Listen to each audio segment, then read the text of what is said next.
Atensi po sa lahat ng senior citizens.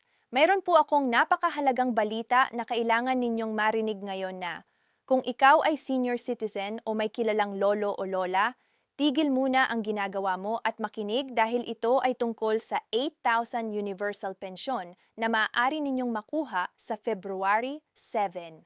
Maraming kababayan natin ang nalamangan dahil hindi nila alam ang eksaktong proseso kung paano makukuha ang benepisyong ito. At yan ang dahilan kung bakit tayo nandito ngayon para siguruhing hindi ka mapapabilang sa mga nalamangan. Sa video na ito, ipapakita ko sa inyo step by step ang kumpletong requirements, ang tamang proseso ng pag-claim at ang mga mahalagang detalye na dapat ninyong malaman para maiwasan ang pagkakamali. Hindi lang yan, meron din akong i-share na mga insider tips kung paano makakapag-claim ng mas mabilis at walang hassle. Alam ko pong mahirap ang buhay ngayon at ang 8,000 na ito ay malaking tulong na para sa ating mga senior citizens. Kaya huwag ninyong sayangin ang pagkakataong ito. Ang deadline ay malapit na at ayaw nating may maiwang kahit isang lolo o lola na hindi nakakuha ng deserve nilang benepisyo. Kaya kung gusto ninyong siguradong makakuha ng inyong 8,000 pensyon, panoorin ang buong video na ito hanggang dulo. At kung nakatulong ang video na ito sa inyo, pakiusap, mag-like at i-share para makarating din ito sa iba pang senior citizens na nangangailangan. Magandang araw po sa inyong lahat at sobrang saya ko pong makasama kayo ngayong araw na ito dahil talagang napaka-importante ng paksang ating pag-uusapan. Bago tayo magsimula, gusto ko pong magpasalamat sa lahat ng mga bagong viewers na nanonood ngayon at syempre sa ating mga loyal subscribers na palaging nandyan para suportahan ang channel na ito. Kung bago ka pa lang dito, welcome po kayo at huwag kalimutang mag-subscribe at i-on ang notification bell para updated kayo sa lahat ng mga mahalagang balita at benepisyo na para sa ating mga kababayan. Ngayon, alam ko pong marami sa inyo ang nag-click ng video na ito dahil nakita ninyo yung titulo tungkol sa PH1000 na Universal Pension para sa ating mga senior citizens. At tama po kayo na nandito kayo dahil ito ay isang benepisyong hindi dapat palampasin ng sinumang senior citizens sa buong bansa. Pero bago tayo pumunta doon sa detalye, gusto ko munang linawin ang ilang bagay dahil alam ko na maraming kumakalat na fake news at maling impormasyon sa social media ngayon. Kaya ang layunin natin ngayong araw na ito ay magbigay ng tama, verified at updated na impormasyon para hindi kayo malito o ma-disappoint. Una sa lahat, pag-usapan natin kung ano ba talaga ang universal pension na ito at bakit ito napaka-importante para sa ating mga senior citizens.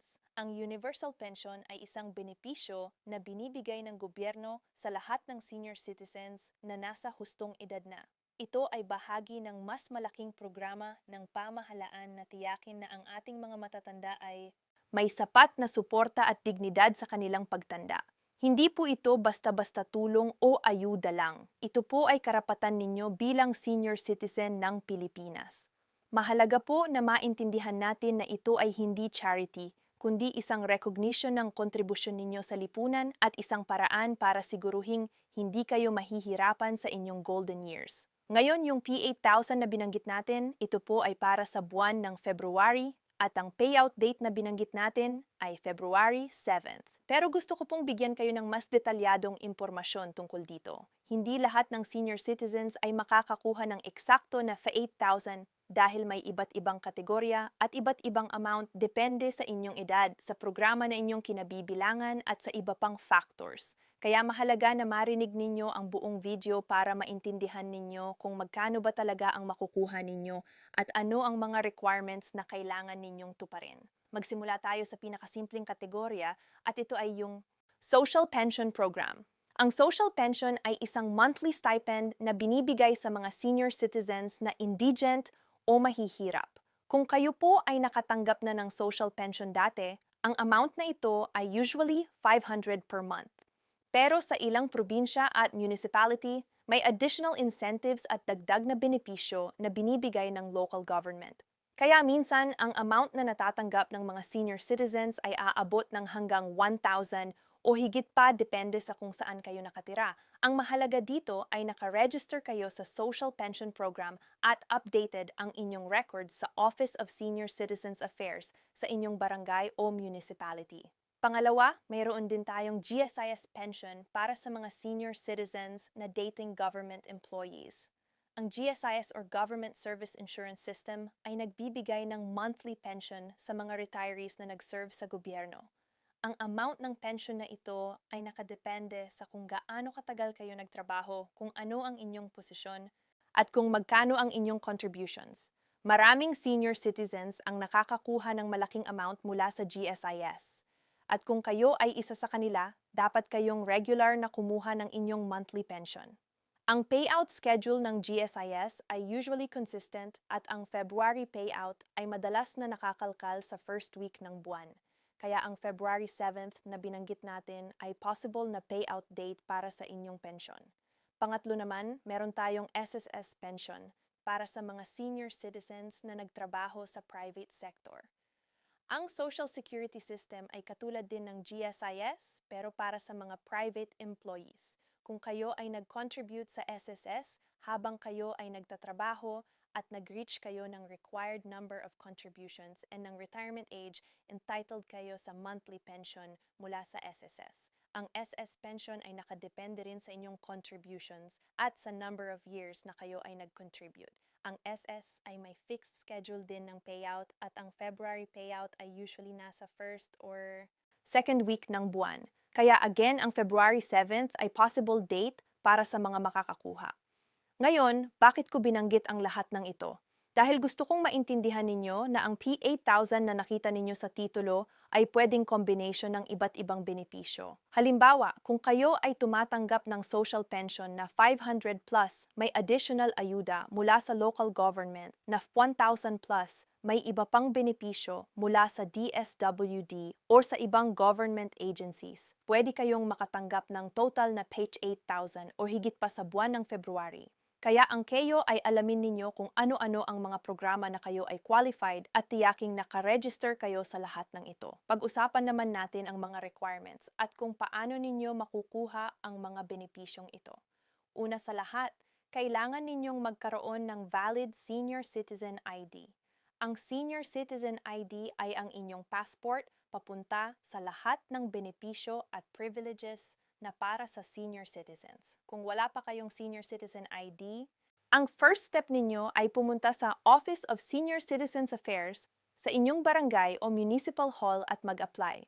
Ang requirements para sa senior citizen ID ay simple lang. Kailangan ninyo ng birth certificate or any valid ID na nagpapakita ng inyong edad. Proof of residency tulad ng barangay certificate o utility bill at mga ID pictures. Ang proseso ay usually mabilis lang at within a few days or weeks makukuha na ninyo ang inyong senior citizen ID. Kapag meron na kayong senior citizen ID, ang next step ay mag-register sa mga specific programs na gusto ninyong applyan. Kung kayo ay indigent senior citizen at qualified sa social pension, kailangan ninyong pumunta sa DSWD office sa inyong area at mag-submit ng application. Ang DSWD ay magre-review ng inyong application at kapag na-approve kayo, magsisimula kayong makatanggap ng monthly stipend. Ang payout ng social pension ay usually ginagawa through ATM card o through cash payout sa designated payout centers. Kaya mahalaga na updated ang inyong contact information at alam ninyo kung saan kayo dapat pumunta para kunin ang inyong benepisyo. Para naman sa GSIS at SSS pensioners, ang process ay medyo iba. Kung kayo ay nag-retire na at na-process na ang inyong retirement papers, dapat automatic na kayong nakakatanggap ng monthly pension. Pero kung may problema or delay sa inyong payout, kailangan ninyong kontakin ang GSIS or SSS office at mag-follow up. Minsan may technical issues o may kulang na documents kaya na-delay ang payout. Kaya mahalaga na proactive kayo at hindi lang maghintay. Tawagan ninyo ang hotline, pumunta sa office o mag-check online kung ano ang status ng inyong pensyon. Ngayon, ang isa sa pinaka-common na tanong na natatanggap ko ay kung pwede bang makakuha ng multiple pensions. Ang sagot ay oo, pwede po. Kung kayo ay qualified sa social pension at the same time ay tumatanggap din ng GSIS o SSS pension, pwede kayong makatanggap ng both. pong batas na nagsasabing bawal ito. Ang importante lang ay qualified kayo sa bawat programa at na-process ninyo ng maayos ang inyong applications. Kaya kung kayo ay senior citizen na mahirap at may retirement pension din, pwede kayong mag-apply para sa social pension para madagdagan ang inyong monthly income. Isa pang importanteng bagay na kailangan ninyong malaman ay ang mga additional benefits na maaari ninyong makuha bilang senior citizen. Bukod sa monthly pension, entitled din kayo sa 20% discount sa lahat ng establishments tulad ng restaurants, grocery stores, drugstores, at marami pang iba. May priority lane din kayo sa bangko, sa government offices, at sa public transportation. At kung kayo ay may sakit or nangangailangan ng medical assistance, may PhilHealth benefits din kayo na pwedeng gamitin sa mga hospital at health centers. Kaya ang pagiging senior citizen ay hindi lang tungkol sa pension. Maraming privileges at benefits ang kasama dito na tutulong sa inyo na mabawasan ang inyong gastusin. Pag-usapan naman natin ang timeline at ang mga deadlines. Ang February 7th na nabanggit natin ay isang specific date kung kailan posible ang payout ng ilang pensions. Pero hindi ibig sabihin na kung lampas na ng February 7th at hindi pa kayo nakakakuha, wala na kayong makukuha. Ang pension ay isang continuous benefit at kung kayo ay qualified, makakakuha kayo month after month. Ang mahalaga lang ay updated ang inyong records at walang problema sa inyong account. Kaya kung February 7th na at hindi pa kayo nakakakuha, huwag magpanik. Mag-follow up lang kayo sa proper office at alamin kung ano ang dahilan ng delay. Meron din akong ilang tips para sa inyo para mas mabilis at mas madali ang proseso ng pag-claim. Una, siguruhing kumpleto ang inyong documents. Bago kayo pumunta sa kahit anong office, i-check ninyo muna kung ano ang mga kailangan at ihanda ninyo ito ng maaga. Maraming oras ang nasasayang dahil kulang ang documents o mali ang format. Pangalawa, pumunta kayo sa office ng maaga sa umaga. Mas konti ang tao sa umaga at mas mabilis ang processing. Pangatlo, kung may kakilala kayong senior citizen na nakakuha na ng benepisyo, magtanong kayo sa kanila kung ano ang ginawa nila at paano ang proseso. Minsan, ang best source ng information ay ang mga taong dumaan na sa experience. At pang-apat, huwag mahiyang magtanong. Kung may hindi kayo maintindihan o may confusion, magtanong kayo sa staff ng office. Trabaho nila na tulungan kayo kaya huwag kayong mag-atubiling lumapit. Isa pang mahalagang reminder ay mag-ingat sa mga scammers at sa mga fake news. Maraming nagkakalat ngayon sa social media na nagsasabing may instant payout or may special program na bibigyan ng senior citizens ng malaking amount. Kung may nakita kayong ganitong post or message, mag-ingat kayo. Ang official source ng information ay ang government agencies mismo tulad ng DSWD, GSIS, SSS, at ang Office of Senior Citizens Affairs. Kung may doubt kayo, kontakin ninyo directly ang mga offices na ito at i-verify ang information. Huwag kayong magbigay ng personal information o pera sa kahit sinong nag-claim na tutulong sa inyo na makakuha ng benepisyo. Ang legitimate government programs ay libre at hindi humihingi ng bayad. Gusto ko rin pong banggitin ang tungkol sa mga senior citizens na may kapansanan o bedden at hindi makapunta sa office. Kung kayo ay isa sa kanila, pwede ninyong ipagawa ang processing sa isang representative gamit ang Special Power of Attorney. Ang SPA ay isang legal document na nagbibigay ng authority sa ibang tao na kumilos sa inyong behalf. Pwede kayong kumuha ng SPA sa municipal hall or sa notary public. Gamit ito, ang inyong representative ay pwedeng mag-claim ng inyong pension o mag-process ng inyong applications. Ito ay napaka-importante para sa mga senior citizens na may mobility issues o may health problems na hindi makagalaw. Ang isa pang bagay na gusto kong i-highlight ay ang role ng pamilya sa pagtulong sa ating mga senior citizens. Kung kayo ay may lolo, lola, nanay, tatay o kahit kaibigan na senior citizen, tulungan ninyo sila na ma-access ang mga benepisyong ito. Maraming senior citizens ang hindi tech-savvy or nahihirapan na pumunta sa mga offices dahil sa edad. Kaya bilang pamilya, responsibilidad natin na tiyakin na sila ay nakakakuha ng lahat ng benepisyo na deserve nila. Samahan ninyo sila sa pag-apply. Tulungan ninyo silang mag-fill up ng forms at i-guide ninyo sila sa proseso. Ang maliit na tulong na ito ay malaking bagay para sa kanila at sa kanilang buhay. Sa pagtatapos ng video na ito, gusto kong sabihin sa inyong lahat na ang mga benepisyong ito ay para sa inyo. Ito ay hindi biro or temporary program lang. Ito ay karapatan ninyo bilang senior citizen ng Pilipinas. Kaya huwag kayong mahiyang mag-claim.